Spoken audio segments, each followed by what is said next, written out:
ਤੁਹਾਡਾ ਭਾਜੀ ਕਿੰਨਾ ਬਿੱਲ ਆਇਆ? 12,000 रुपया सर। 12,000 रुपया। तो 12,000 रुपया अफोर्ड कर सकते हो तुसी? नहीं सर, मैं मुलाजम हाँ, 800 रुपये रोज तो सामने दुकान ते। 800 रुपया तुसी हड़ताल का ऐलान किया।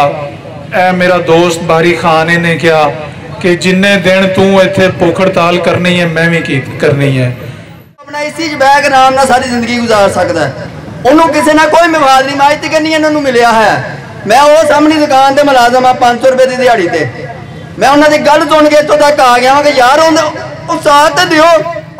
13,000 कुछ रुपये तुसी करदे की हो? मैं रक्षा चला रहा। रक्षा चलाते कितना?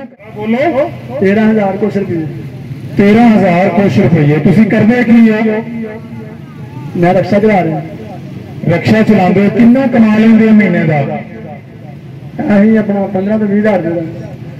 15 तो 20,000 तुसी महीने का कमाते हो तो 13,000 जो बिजली का बिल दे देंगे हो। क्या तुसी ये 13,000 रुपया अफोर्ड कर दे? नहीं, बिल्कुल नहीं अफोर्ड करते। तुसी थोड़ा जा उच्ची बोलना तो मैंने दसना भी 13,000 किवें देना गया? बिल्कुल अफोर्ड नहीं करते। मैं अद्धे पैसे उधार चुके देते।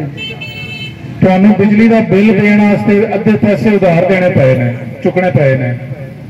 ये उधार तुसां किवें लाना है? ये उधार हुण किस्मत दे नाल इधर आदमी असं जिन्ने पैसे कमाने उन्हें उधार उतर नहीं सकता। तुसी इस हुकूमत में की कहना चाहते हो जिन्हें इन्नी महंगी बिजली कर दी है? हुकूमत ने कहना चाहना है कि होश ने आखन है तो गरीबों वास्ते कोई सोचन जी बिजली महंगी दुला होए दे ये तुहाडे वास्ते ही है। कल इसे टाइम इत्थे 8 बजे तशरीफ लियाओ, अपने भरावां नूं महल्ले वालियां नूं दसो कि इत्थे 2 बंदे भुख हड़ताल करके बैठे ने। बारी खान किधर है? मैं विकास महमूद मान, मैं हड़ताल भुख हड़ताल का ऐलान किया। ए मेरा दोस्त बारी खान ने कहा कि जिन्ने दिन तू इत्थे भुख हड़ताल करनी है मैं भी करनी है। अज मेरे नाल एक होर बंदा रल गया। यूसफ कित्थे वे? यूसफ तुहाडा नाम यूसफ? नहीं हो यूसफ और अगे आ यार। इम्तियाज साहब ने तो अज तुहाडे सामने ऐलान किया है कि ये भी इसका हिस्सा ने। इस तरह ही होर लोग मिले, लेकिन ए यूसफ जिहड़ा वे कल रात तो मेरे नाल इन्हें ऐलान किया कि ये भी इत्थे हड़ताल करके बह गया है। दोस्त आ रहे ने, काफिला वधदा जा रहा है। कोशिश करो अपने लगदे लींदे आंढी गुआंढी जिन्हां दे नाल काम करदे हो उन्हां सारियां नूं दसो कि उत्थे कुछ पागल बंदे बह गए ने भुख हड़ताल करके साडे आस्ते, ते असी भी अपने आस्ते निकल जाइए। ते इंशाअल्लाह मैनू पूरी उम्मीद है कि असी अपनी मंजिल पावांगे। कल दोबारा इत्थे आओ 8 बजे। जेड़े तुहाडे कोई दोस्त पहला आ सकते ने पहला आउण, बाद चो आ सकते ने बाद आउण। 8 बजे तुसी जरूर आओ, नाल भैणां भरावां नूं लैके आओ। असी इत्थे ही हां, रात भी इत्थे ही हां, दिन भी इत्थे ही हां। तुहाडा सारियां दा एक दफ़ा दोबारा बहुत बहुत शुक्रिया। मैनूं पता है तुसी बहुत सारे लोग मजदूरी करके आए ने, उहदे बावजूद इत्थे खड़े ने। ए एक दोस्त तुहाडा भाजी किन्ना बिल आया? 12,000 रुपया सर। 12,000 रुपया। तो 12,000 रुपया अफोर्ड कर सकते हो तुसी? नहीं सर, मैं मुलाजम हाँ, 800 रुपये रोज तो सामने दुकान ते। 800 रुपया तुसी दिहाड़ी दा लेंदे हो ते 3 दिन ने 24,000 रुपया बने। बिल्कुल 24,000 रुपया बना सर। 12,000 बिल आ गया। AC भी कोई नहीं, 2-3 पखे ने, एक इस्त्री है, एक मोटर है बस। ते ये तुसी किवें अदा करना है? सर पता नहीं, यही तो साडा कॉज अच्छा लग्या, बस इत्थे करन आए हैं, एहतजाज ही कर सकते हैं असीं, होर तो कुछ नहीं कर सकते। भाजी तुहाडा बहुत शुक्रिया जी। दोस्तों आ जा अगे आओ, अगे ते आ जाओ यार। ज़्यादा तुहाडा टाइम नहीं लेना। मैनूं पता है हर बंदा काम काज तो भी आया, उन्हें आगा जाना भी है। मसला ये वे जिहड़ा गरीब आदमी है ना, पाकिस्तानी अवाम बहुत अच्छी अवाम है। जिहड़ा असीं आने ना कि सारी अवाम खराब हो गई, इत्थे एक कहा जाता जी कि हर बंदा ही 2 नंबर हो गया। नहीं, बंदे 2 नंबर नहीं, उन्होंने मजबूर कर दिता गया है। क्योंकि शनाख्ती कार्ड बनवाण जाण ते शनाख्ती कार्ड रिश्वत या सिफारिश तो बगैर नहीं बनता। थाने दे विच FIR कराण जाण ते वो रिश्वत या सिफारिश तो बगैर नहीं हुंदी। किसी होर महकमे चले जाण ते रिश्वत तो बगैर काम नहीं हुंदा। एक मजदूर और गरीब आदमी की करे? ਉਹਦੇ ਕੋਲ ਵਕਤ ਨਹੀਂ, ਉਹਨੇ ਅਗਰ ਦਿਹਾੜੀ ਨਾ ਲਈ ਤੇ ਬੱਚੇ ਭੁੱਖੇ ਮਰ ਜਾਣਗੇ।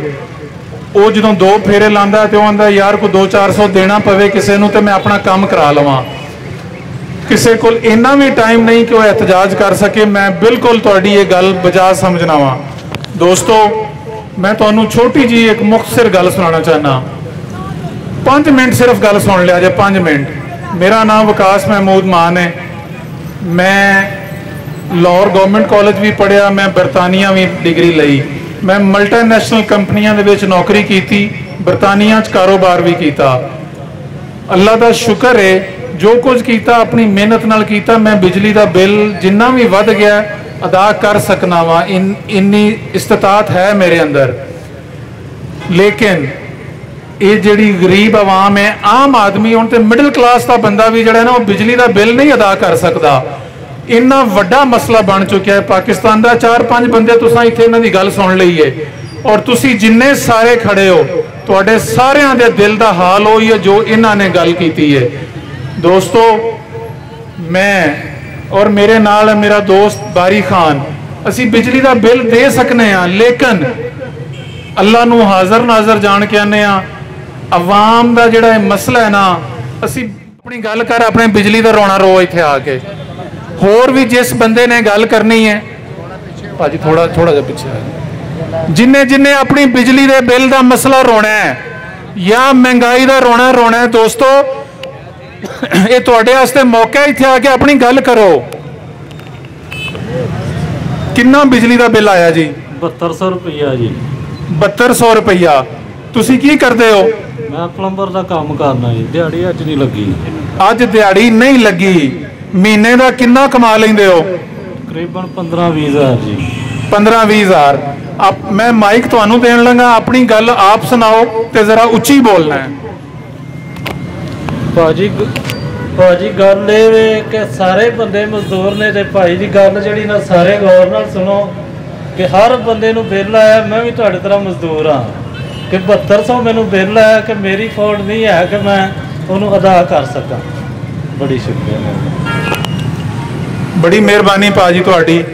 ਯਾਰ ਹੋਰ ਕਿਸ ਦੋਸਤ ਨੇ ਆਪਣੇ ਬਿਜਲੀ ਦਾ ਮਸਲੇ ਦੀ ਗੱਲ ਕਰਨੀ ਹੈ? ਤੁਸੀਂ ਕਰਨੀ ਹੈ ਜਨਾਬ। ਆਪਣਾ ਇਸੀ 'ਚ ਬੈਗ ਆਰਾਮ ਨਾਲ ਸਾਰੀ ਜ਼ਿੰਦਗੀ ਗੁਜ਼ਾਰ ਸਕਦਾ ਹੈ। ਉਹਨੂੰ ਕਿਸੇ ਨਾਲ ਕੋਈ ਮਵਾਦ ਨਹੀਂ। ਮਾਜ ਤੱਕ ਨਹੀਂ ਇਹਨਾਂ ਨੂੰ ਮਿਲਿਆ ਹੈ। ਮੈਂ ਉਹ ਸਾਹਮਣੀ ਦੁਕਾਨ ਤੇ ਮੁਲਾਜ਼ਮ ਆ, 500 ਰੁਪਏ ਦੀ ਦਿਹਾੜੀ ਤੇ।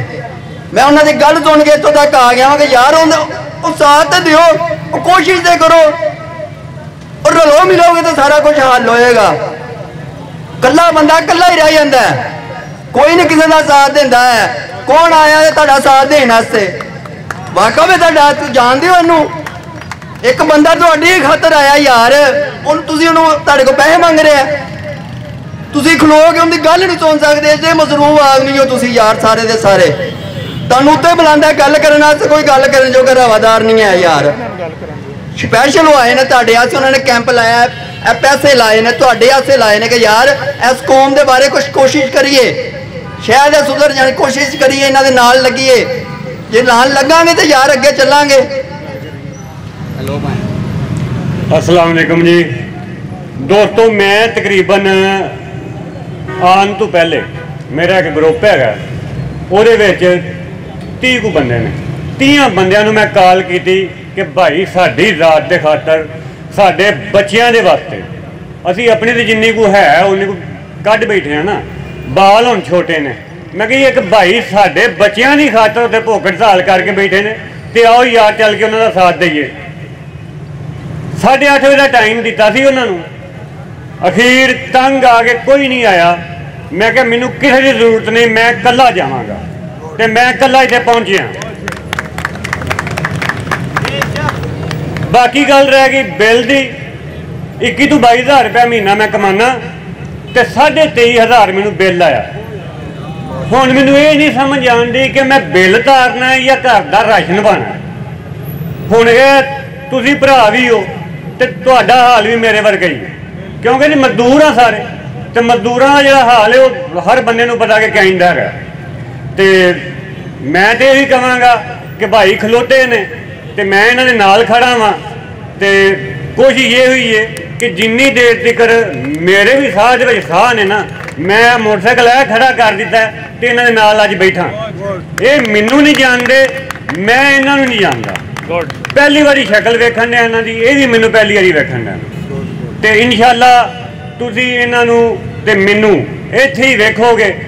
तो जे तो मसला हल हो गया तो वैलन को ना होया तो बैठे हैं जी। शुक्रिया जी, बहुत शुक्रिया, बड़ी मेहरबानी सर। आवाम का रिस्पांस ज़बरदस्त है। पहले दिन मैंने जब यहाँ पे बैठा अकेला था, आज हम 4 दोस्त हो गए भूख हड़ताल पे बैठने वाले, और साथ में एक अच्छी खासी टीम हो गई, आपको नज़र आ रही है। पीटीआई के बहुत सारे जो रहनुमा हैं इस शहर के, वो यहाँ पे शामिल हो गए। और आवाम का रिस्पांस ये है कि कल कुछ लोग हमारे पास बिल लेके आए, आज सुबह बहुत सारे लोग आए, आज शाम को बड़े लोग आए। आहिस्ता आहिस्ता काफ़िला बढ़ता जा रहा है, क्योंकि ये गरीबों का मसला है, ये मेरा मसला नहीं है। और जिस चीज़ के बारे में मैंने सोचा था, जो मैं अपने हलके में जब फिरता था और गरीब आदमी को देखता था पिछले 2-3 महीनों से, चाहे कोई रेडी वाला है, कोई दुकान वाला है, कोई ज़िम्मेदार है, कोई भी है, उसका सबसे बड़ा मसला महंगाई और बिजली का बिल।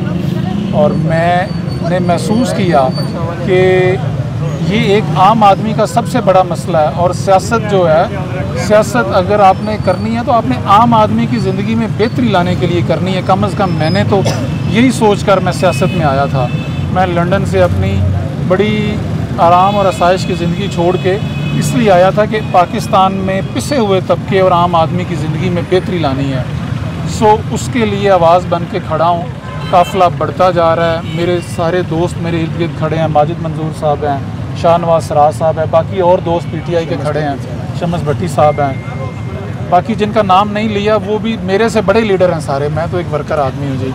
तो इन सब का बहुत शुक्रिया। सब दोस्त मिल रहे हैं। इंशाल्लाह मुझे उम्मीद है कि ये काफ़िला बढ़ता जाएगा। ये आम आदमी का मसला है और आम आदमी आपके सामने है कि वो आज खुद निकल चुका है अपने लिए।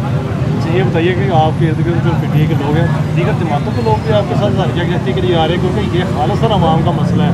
नून लीग वालों को भी उतना ही बिल आ रहा है, पीटीआई वालों को उतना ही आ रहा है, जमात इस्लामी को भी उतना ही आ रहा है। सर मैंने हर बंदे को वेलकम किया है, हर बंदे को वेलकम है। आप देखें पाकिस्तान में अगर ज़्यादा से ज़्यादा टर्न आउट हो तो 50% होता है। 50% सारी जितनी भी 15-20 जमातें हैं वो लेती हैं, 50% लोग तो वोट ही नहीं देते। तो हर पार्टी को, हर बरादरी को, हर तंजीम को, चाहे वो वकला हैं, चाहे वो ताजर हैं, चाहे वो सहाफ़ी हैं, वो किसान यूनियन है, वो मज़दूर यूनियन है, कोई भी यूनियन है, कोई भी बरादरी है, कोई भी सियासी पार्टी है, कोई मजहबी पार्टी है, कोई फ़िरका है, ये हर पाकिस्तानी का मसला है। हर पाकिस्तानी को हम वेलकम करते हैं यहाँ पे। बल्कि मेरी रिक्वेस्ट है हर बंदे से कि वो यहाँ पे आए और अपना हिस्सा डाले इस जदोजहद में। देखें